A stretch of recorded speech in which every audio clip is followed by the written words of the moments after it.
তোমাদের রেলওয়ের তরফ থেকে তোমাদের যে ভ্যাকেন্সিটা বেরিয়েছে তোমরা কিন্তু মাধ্যমিক পাস এখানে অ্যাপ্লাই করতে পারবে এবং তোমাদের 5647টা তোমাদের ভ্যাকেন্সি দারুণ সুযোগ রয়েছে। এই সুযোগ কেউ হাতছাড়া করবে না। কোনো এক্সাম দিতে হচ্ছে না, শুধুমাত্র তোমাদের মেরিট লিস্টের মাধ্যমে তোমাদের কিন্তু নিয়োগ করা হবে। তোমরা দেখতে পাচ্ছ এখানে 5647টা ভ্যাকেন্সি রয়েছে এবং তোমরা কিভাবে অ্যাপ্লাই করবে, আবেদনের শেষ তারিখ কী রয়েছে, এ টু জেড সমস্ত কিছু আলোচনা করবো এই ভিডিওর মাধ্যমে। তার আগে আমার এই চ্যানেলে প্রথম হয়ে থাকলে চ্যানেলটিকে সাবস্ক্রাইব করে দেবে প্রতিনিয়ত সরকারি জবের আপডেট এবং প্রিপারেশন নেওয়ার জন্য। এই পিডিএফটি ডাউনলোড করতে চাইলে আমার ভিডিও ডেসক্রিপশনে টেলিগ্রাম চ্যানেলের লিঙ্ক দেওয়া আছে, সেখানে যুক্ত হয়ে তোমরা এই পিডিএফটি ডাউনলোড করে নেবে। দেখো তোমাদের রেলের তরফ থেকে তোমাদের যে ভ্যাকেন্সিটা বেরিয়েছে তোমাদের কিন্তু আবেদনটি শুরু হয়েছে 4 নভেম্বর এবং তোমরা আবেদন করতে পারবে 3 ডিসেম্বর পর্যন্ত। তোমরা হাতে পুরো 1 মাস টাইম পাচ্ছ। এই 1 মাসের মাধ্যমে তোমাদেরকে অনলাইনের মাধ্যমে অ্যাপ্লিকেশন করতে হবে। তোমাদেরকে অনলাইনের মাধ্যমে অ্যাপ্লিকেশন করতে হবে। দেখো অনলাইনের মাধ্যমে www.nfrindianrailways.gov.in এই ওয়েবসাইটে যাওয়ার পর তোমরা এখানে দেখতে পাবে জেনারেল ইনফো, এরপর তোমাদের রেলওয়ে রিক্রুটমেন্ট সেল GHY, এখানে যাওয়ার পর তোমাদেরকে অনলাইনে অ্যাপ্লিকেশন করতে হবে। এখানে বলে দেওয়া রয়েছে candidate will be shortlisted on the basic of their academic result and their document verification. তাহলে তোমাদের কোনো এক্সাম দিতে হচ্ছে না, শুধুমাত্র মেরিট লিস্টের মাধ্যমে তোমাদের যে মাধ্যমিকের যে নাম্বারের ভিত্তিতে তোমাদেরকে মেরিট লিস্ট তৈরি করা হবে, সেইভাবে তোমাদের সিলেকশন করা হবে। তোমাদের যোগ্যতা কী লাগবে, বয়স, দেখো তোমাদের বয়স থাকতে হবে 15 থেকে 24 বছরের মধ্যে। 15 থেকে 24 বছরের মধ্যে হলে তোমরা এখানে আবেদন করতে পারছো এবং যারা SC ST রয়েছে তারা 5 বছরে ছাড় পাবে এবং যারা PWD রয়েছে তারা সরকারি অনুসারে 10 বছরে ছাড় পেয়ে যাবে। তাহলে দেখো তোমাদের 8টা ডিভিশন মিলিয়ে তোমাদের 5647টা তোমাদের ভ্যাকেন্সি। তাহলে কোন ডিভিশনে কটা নিয়োগ করা হচ্ছে দেখে নাও। কাতিহার ডিভিশনে তোমাদের 812টা ভ্যাকেন্সি রয়েছে। অ্যাড্রেস তোমাদের পাশে দেওয়া রয়েছে, দেখে নেবে।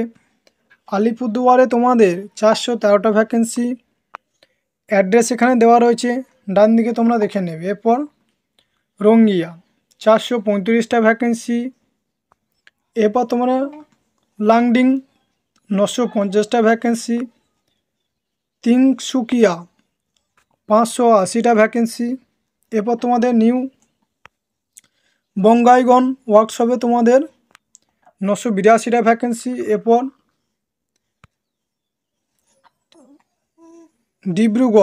ডিব্রুগড় তোমাদের 814টা ভ্যাকেন্সি। এবার তোমাদের NFR হেডকোয়ার্টারে তোমাদের মালিঙ্গনে 661টা ভ্যাকেন্সি। 8টা ওয়ার্কশপ মিলিয়ে তোমাদের 547টা তোমাদের ভ্যাকেন্সি।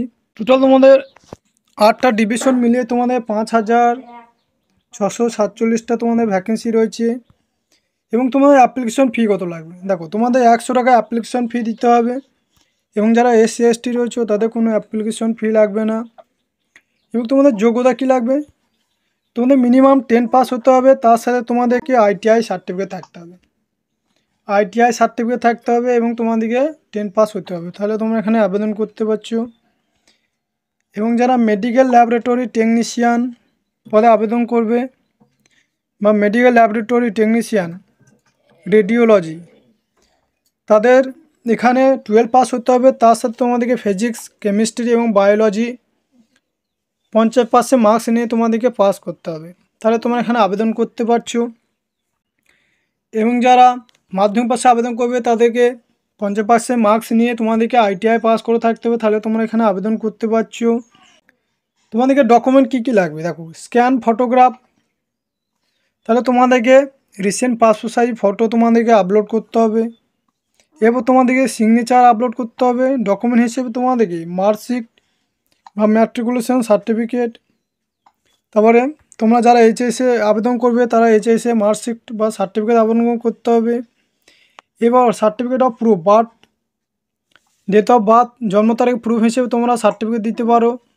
এরপর তোমাদেরকে ITI সার্টিফিকেট, সেটা কিন্তু NCVT বা SCVTর রেজিস্টার হতে হবে। এরপর কাস্ট সার্টিফিকেট, যারা ইডাব্লিউডিএস রয়েছে তাদের ইডাব্লিউডিএস সার্টিফিকেট, যারা পিডাব্লিউডি রয়েছে তারা সার্টিফিকেট কিন্তু আপলোড করতে হবে। তাহলে তোমরা সঠিকভাবে ফর্মটি ফিল আপ করবে এবং তোমাদের ট্রেনিং চলাকালীন তোমাদের স্টাইপেন্ড দেওয়া হবে।